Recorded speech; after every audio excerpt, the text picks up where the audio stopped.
Welcome to the Talkin VAWLS Network. My name is Boogie Bentley. This one's going to be a little bit different, so you guys know what to do. Hit that thumbs up. Make sure you're subscribed. Let's get into it. Let's talk about when Josh Heupel first took over this football program. We were at rock bottom, coming off of a 3-win season, the firing of Jeremy Pruitt, the NCAA investigation, the max exodus of players that transferred out from this program. We talked about being at rock bottom, and it was going to take 5 to 6 years for whoever that next head coach would be to get Tennessee headed back in the right direction. Enter Danny White, enter Josh Heupel. Now here we are in his second full recruiting class, actually really his first full recruiting class. The class of 22, he was behind the 8 ball. He had a difficult task ahead of him, and Josh Heupel still put together a nice class in 2022. Now here we are, 2023. If I told you that in Josh Heupel's second recruiting class, he was going to sign not only one of the best players in the country, but possibly the best quarterback in the country, 5-star quarterback Nico Iamaleava, I think we all would have said, okay, let's go. But yet here we are. And one of the comments that I see regularly on this YouTube channel, on Facebook, on Twitter, anytime we talk about a recruit that's not highly rated, anybody that's not a 5-star or 4-star prospect, here come the comments, 3-star you. Nobody is happy. Nobody's satisfied. It's not going to take, this type of player is not going to get Tennessee back on top. They're not going to be able to compete with Alabama and Georgia. And look, I do want to say this. This is not directed at one specific person, because somebody said that in the comments yesterday. We had a great conversation back and forth. Both made some good points. It is what it is. But I see it time and time and time again. And, I get it. I get the frustration, but what good does it do when a kid commits to Tennessee for us to immediately start hating on that kid?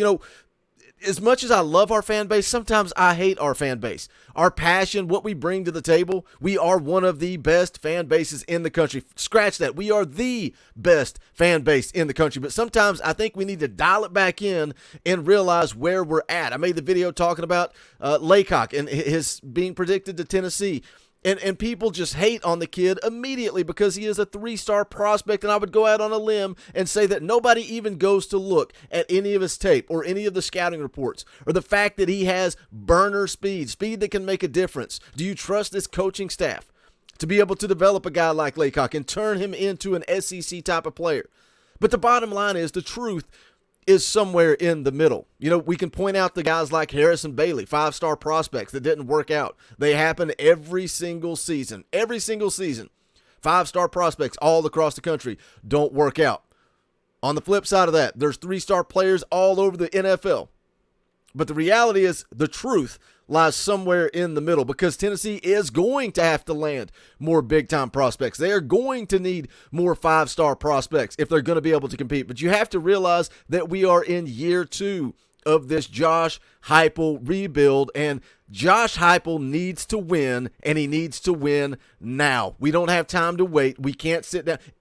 I don't think this fan base is patient enough to sit around and wait. Josh Heupel needs to go out, take care of business this year, and then we're going to see a change in the world of recruiting.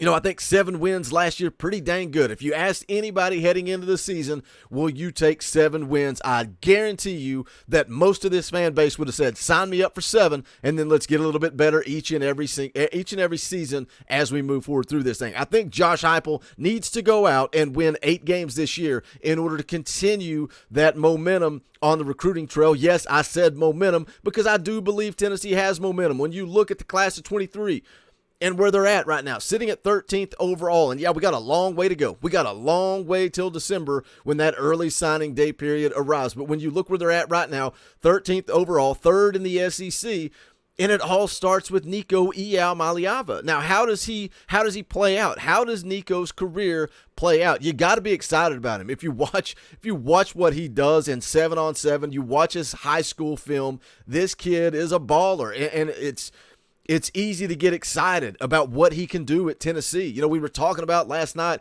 on the NCAA stream, who's going to actually start at quarterback after Hendon Hooker graduates. Who's going to start? Is it going to be Nico? Is it going to be Taven Jackson? hold your breath, boys, because Joe Milton is going to be right in that mix as well. It's going to be a three-man race for the starting job at Tennessee in the 2023 season. But if Nico works out like we hope, if Nico works out like we expect, you are going to see his impact on recruiting.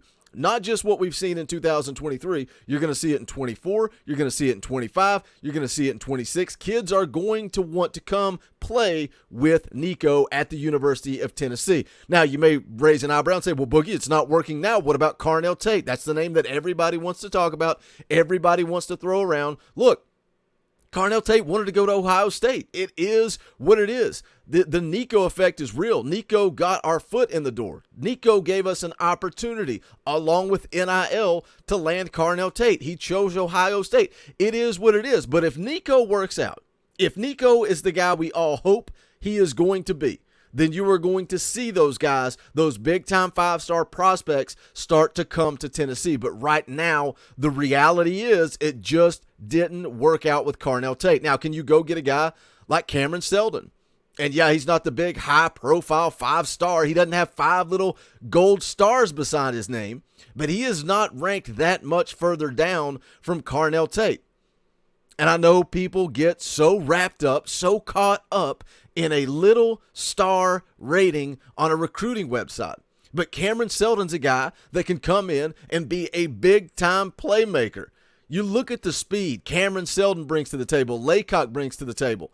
This Tennessee coaching staff is adding elite-level speed back to this roster. Now, can you coach him up?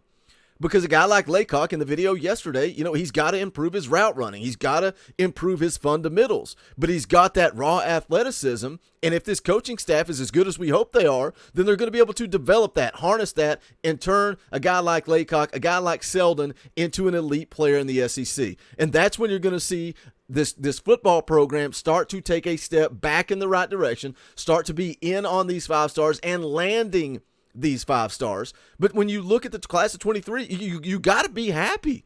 Nico Iamaleava, why would you not be happy? One of the best, possibly the best. I'm going to say he is the best quarterback in the country in the class of 23. Caleb Herring, #1 player in the state of Tennessee, 4-star edge rusher. Ethan Davis, big-time playmaker at the tight end position, 4-star tight end.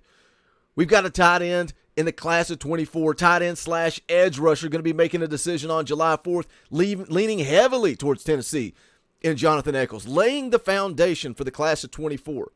You've got Sylvester Smith, 4-star safety out of Alabama. Trevor Duncan, 4-star athlete right out of Knoxville, Tennessee. Now, he's a guy that can play the defensive line or the offensive line. Is he a guy that's going to maybe transition to the offensive tackle position? Because if so, this offensive line, when you talk about Nico and his ability, they have the potential to add some big-time players on the offensive line to protect that 5-star quarterback. Trevor Duncan could be one of them.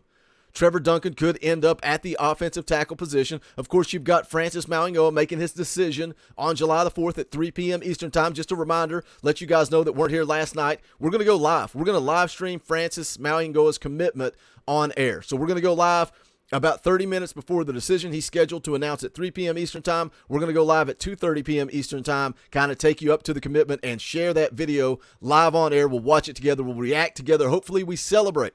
But you have an opportunity with Trevor Duncan at the offensive tackle position. You've got an opportunity with Francis Mauigoa at the offensive tackle. Shamrod Umarov, that dude is a monster.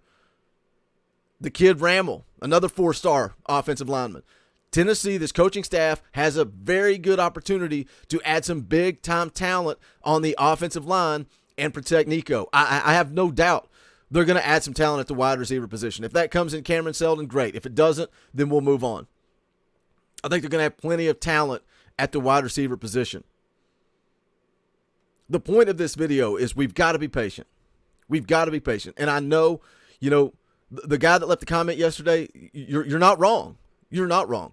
It's going to take elite-level athletes. It's going to take 5-star athletes in order to compete with the Alabamas and the Georgias.